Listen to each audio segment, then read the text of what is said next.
Hello, welcome back to our channel. തമിഴ്നാട്ടിൽ നിന്ന് ഏറ്റവും കൂടുതൽ പണം വാരിയ മലയാള സിനിമകൾ ഏതൊക്കെയാണെന്ന് നമുക്ക് നോക്കാം. ആദ്യത്തേത് ഭീഷ്മപർവം. മമ്മൂക്കയെ നായകനാക്കി അമൽ നീരദ് സംവിധാനം ചെയ്ത ഈ ചിത്രം തമിഴ്നാട് ബോക്സ് ഓഫീസിൽ നിന്നു മാത്രം 95 ലക്ഷം രൂപയാണ് കളക്ഷനായി നേടിയത്. പുലിമുരുകൻ. വൈശാഖിന്റെ സംവിധാനത്തിൽ മോഹൻലാലിനെ നായകനാക്കി പുറത്തിറങ്ങിയ ചിത്രം തമിഴ്നാട് ബോക്സ് ഓഫീസിൽ നിന്ന് 1,05 ലക്ഷം രൂപയാണ് നേടിയത്. ഒടിയൻ. ലാലേട്ടനെ നായകനാക്കി 2018 പുറത്തിറക്കിയ ഈ ചിത്രം തമിഴ്നാട്ടിൽ നിന്ന് 1 കോടി രൂപയും 65 ലക്ഷം രൂപയുമാണ് നേടിയത്. 2018.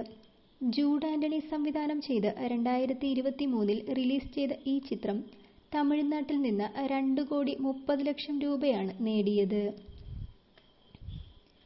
കുറുപ്പ്. 2021 ദുൽഖർ സൽമാനെ നായകനാക്കി ശ്രീനാഥ് രാജേന്ദ്രൻ സംവിധാനം ചെയ്ത് പുറത്തിറങ്ങിയ ഈ ചിത്രം തമിഴ്നാട്ടിൽ നിന്ന് 5 കോടി 90 ലക്ഷം രൂപയാണ് നേടിയത്. നിലവിൽ തമിഴ്നാട്ടിൽ നിന്ന് ഏറ്റവും കൂടുതൽ കളക്ഷൻ നേടിയ മലയാള ചിത്രമാണ് കുറുപ്പ്. ഇതുപോലെ നിങ്ങൾക്കറിയാവുന്നവ കമന്റ് ബോക്സിൽ ചേർക്കൂ. ഈ വീഡിയോ നിങ്ങൾക്ക് ഇഷ്ടമായെങ്കിൽ ഈ ചാനൽ സബ്സ്ക്രൈബ് ചെയ്യുക. മറ്റുള്ളവർക്കായി ഷെയർ കൂടി ചെയ്യുക. Thank you for watching.